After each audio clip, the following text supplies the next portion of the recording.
Are you struggling to create an intentional headspace? Unable to connect deeper with yourself? Come, and together, let's address the elephant in the room. I'm your host, Sinead Roche, and this is the Uncomfortable Podcast.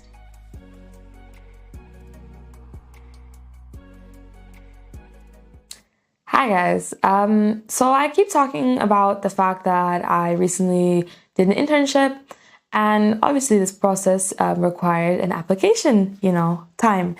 And that's what I want to talk to you guys today about a bit, because during this application process, I got rejected. I got 80 rejection emails. I think I applied to around 120, 130 different applications. Obviously some of them were through that easy LinkedIn. So, maybe around 30 of those rejections don't necessarily count, but the rest of those 50 emails, those count. But yeah, I got rejected over 80 times through emails, and this was just after having sent in all of my information. So it didn't really hurt, I got it, and I at that point was able to memorize the rejection letter. Congratulations, not congratulations, oh my gosh, not congratulations, but leider müssen wir jetzt sehen, because it was in German. But yeah, unfortunately, we have to tell you that you do not meet our standards or something like this. It hurt because there was many of them at multiple times, but it wasn't because it wasn't too personal. But along with those rejections, I also had 7 interview rejections. So I had 7 interviews and I got rejected after them. So that's when it really started to become a bit personal to me. And because they had met me, and it wasn't even a thing of now, oh, you don't like my application. It's that you don't even like me. And that's not necessarily what that means. If you get rejected from an interview, but that's what was going on in my mind. And honestly, I was very exhausted throughout this process. I was honest, and it wasn't until the end, literally a week before summer had started, where I got my internship, thank God. But yeah, the entire process was really exhausting. I just felt worthless kind of. And I was really starting to begin to question what I had chosen to study, because it didn't seem like it was working out.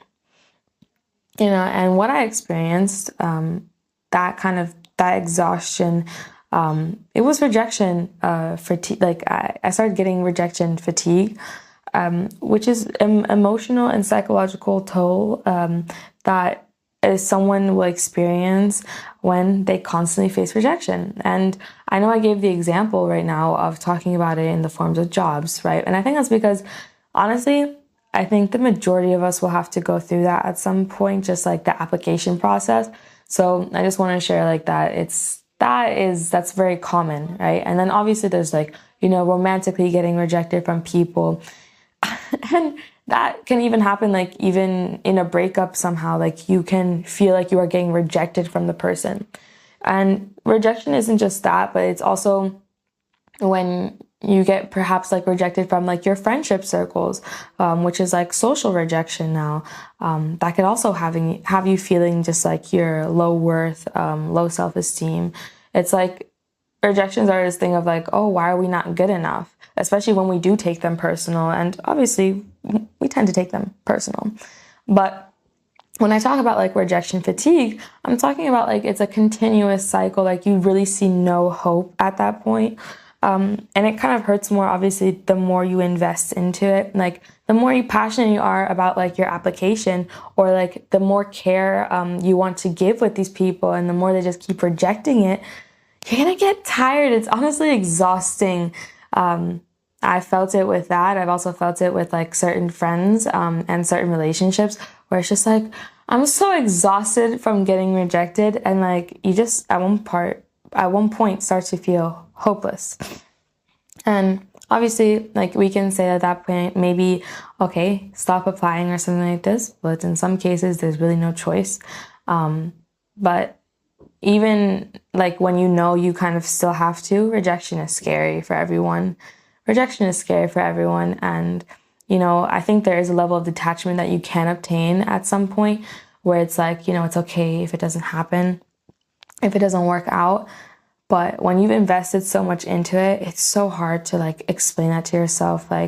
Because sometimes it wasn't even about you, the fact that you got rejected. Sometimes it's a reflection on them. Sometimes them not wanting to include you said more about them than it does say about you. But that's not how you feel about it. Like, you can know that and feel very differently about it. Like, even throughout that the interviews and the internship, like, application process, I knew, it's not really personal, but it still felt personal. And that makes rejection even scarier. And honestly, like, when you move forward and want to apply yourself, like, even more, like, you just become hesitant, right? And also you start just to doubt yourself, like, even more than you probably did to begin with. Because, like, you're thinking, like, if they didn't want me, then who is going to want me, you know? And it's just really shitty, but it's something that we all have to go through. And some of us have also, like I mentioned, like, we might experience this when it comes to, like, friendship circles, friendship rejection in that sense, romantic rejection, you know, or even like job application rejection. And then there's also people who are, like, more susceptible to rejection fatigue, and those are people who've been rejected, like, from an early point on. I think I talk a lot about, like, how, like, I don't go into depth with it because I'm not that researched on it, or also not that invested necessarily. But your childhood does impact you. You know, there's a thing of, like, when your parents even reject you. Like, so if you have parents who are not necessarily paying attention to you, like, you're gonna feel rejected from that, and that is going to hurt you. It's going to affect so many parts of your life, especially because that's just, you know, you're developing as a person. And there's also just general childhood rejection, social rejection, as I mentioned. And, you know, rejection is stemming from, like, a point of you are becoming abandoned. And so people who have been abandoned multiple times over and over again, like, the habits that come out of that, they're not going to be positive.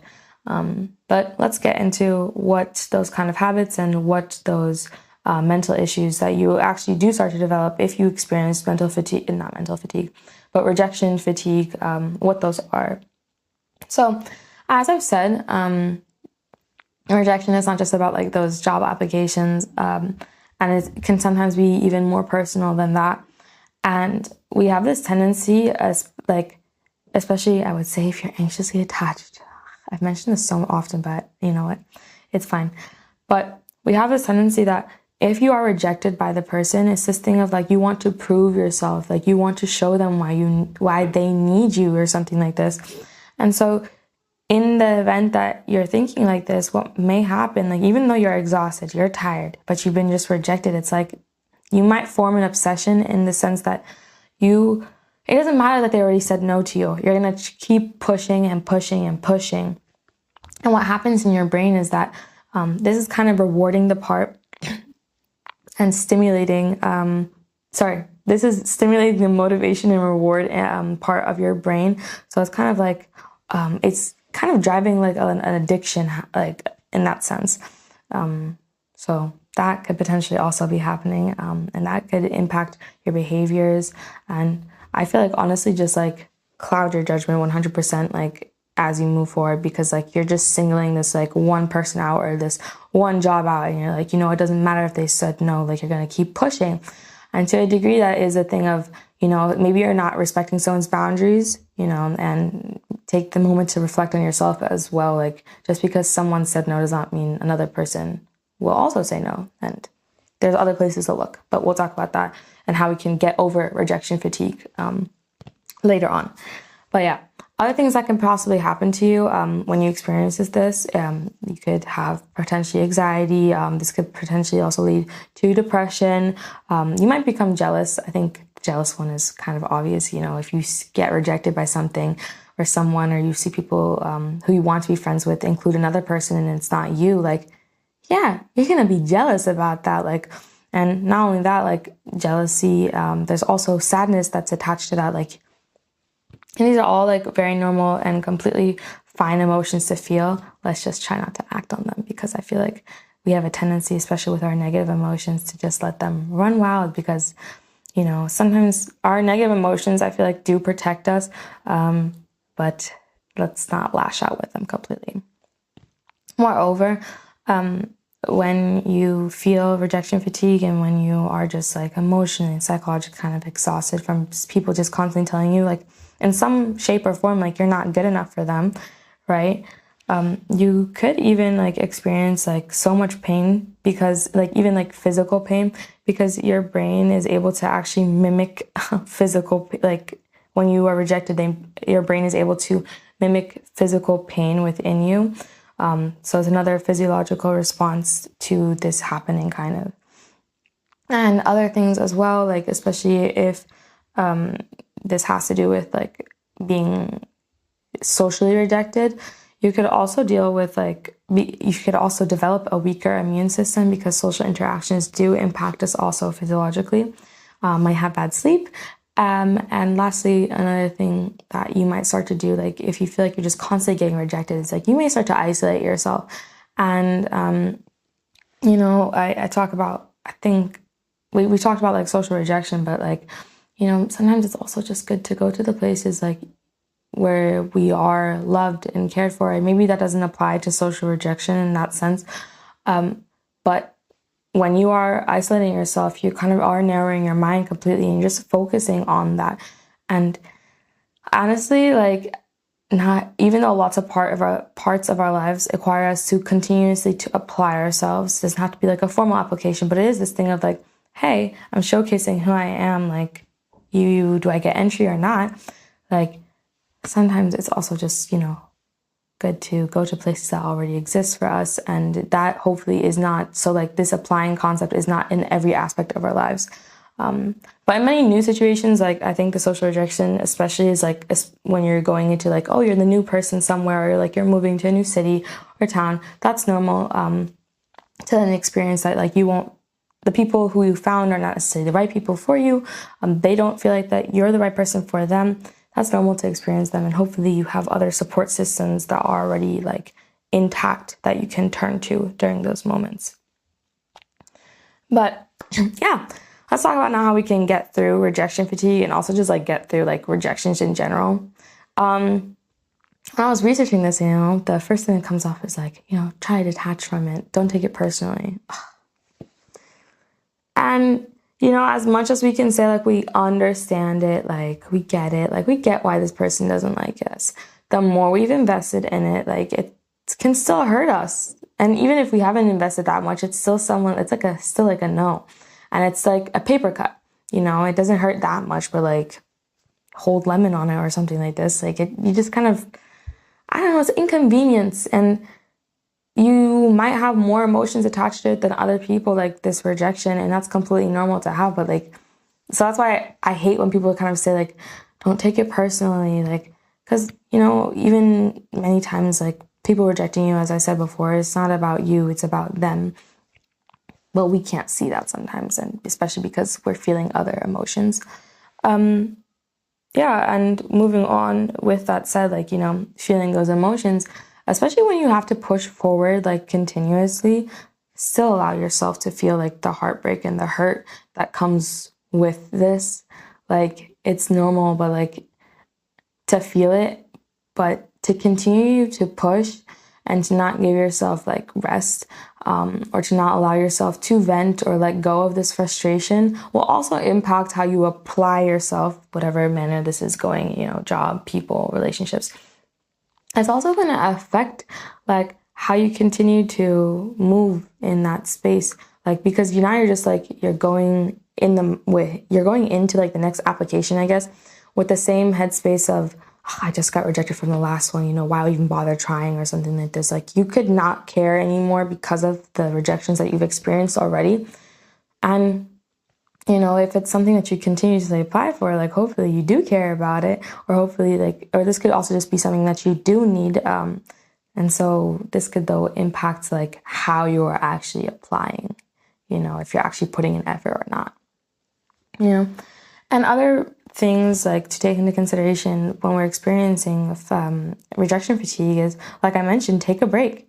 After I got my internship, like the first thing I wanted to do was like start looking for working student positions. And what I actually ended up doing was I waited like 3 or 4 weeks into the internship to start looking again, because I was like, I'm so done.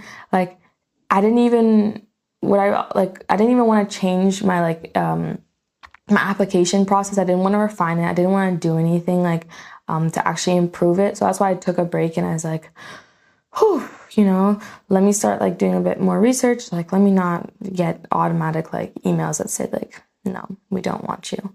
And what actually ended up happening is that I got multiple interviews. Didn't get all those positions. Okay, obviously I got one position, so I'm happy about that. Job market is tough, but yeah, taking that break allowed me to refine kind of my method of application, and also I don't know, was able to just say okay, what do I actually want? And those kind of what I'm saying all right now is also leading to my other point of sometimes we are looking in the wrong place. After we've taken a break, maybe we allow ourselves to reevaluate okay, where do we actually want to be accepted? Because sometimes it's, of course, there's this pressure of just you have to be somewhere, you have to be somewhere, you have to be in something. But sometimes we don't know actually oh, I actually hate this, if you get the position or something, or you get into that relationship, you're oh, I actually don't like this. Maybe it's just that pressure of it. And so sometimes where people have said no to you, rejection is redirection, but where people have said no to you, maybe that was okay. That's not where you were supposed to be. And there's other places that will value you more. And so it's just sometimes, am I applying myself in the right places? And that might also just help you actually get accepted into something sometimes. And yeah, redefine what you want for yourself and refine how you are applying yourself and the effort that you want to put into this. But I think overall, with this said, with rejection fatigue, is if you can afford it, take a break with it, because it's going to get to you if every single day you just keep saying no, no, no, no, no, or do small activities that take your mind away from this. If one of your goals is, and I talked about job applications a lot because I think it's just the easiest one, but if one of your goals is to get into a relationship, maybe not try DMing a person every single day and just constantly getting no, no, no, no. Maybe take a step back, take a break, and be okay, what do I actually want? And perhaps that will allow you to find places that are going to accept you, or relationships or people who are going to accept you in that case. And lastly, I've mentioned, one thing that if you feel you're just constantly getting rejected, that you might start to do, if this is not a social rejection case necessarily, is that you start to isolate yourself. And so during these times, go find people, be with your people. If that is available to you, be with your people. I know not everyone has a community, but if you have one, that's what they're also there for, in those times, to show you where you are accepted. And I hope that most people do have people, and that if you don't, you also are able to find some, because going through those times where it's just a constant no, or we talked about how sometimes rejection is also just what was I saying? Not exclusion. Oh yeah, it is kind of exclusion. But it's just someone saying you're not good enough. It's okay, but where's a place that makes me feel I am good enough, or sees that I am good enough, or more than good enough? And so those places can also help you to recuperate. And, sometimes it's that little pep talk that's going to help you to keep pushing while you take a break. Yeah, so that's kind of it for today. I hope that anyone who is experiencing rejection fatigue knows that you will find where you belong, and you will find the people who love you and who accept you. You will find that. And I do believe in rejection is redirection. I do believe there's a reason why every breakup, every job rejection, I do believe that there's a reason behind that, and that has to do with my faith, which I don't talk about much on here because I don't know how much I want to. I want to bring it, but I also, anyways, this is a side topic at the moment. But I do believe in redirection. I'm sorry, rejection is redirection. And I hope that, you just know that it's not just you. All of us will go through periods in every single probably aspect of our life where it's just why is this not working for us? Why do we feel we're left out? Why do we feel we're not good enough? But know that you'll also, if you are able to not let that consume you, then hopefully like you'll find somewhere where you belong.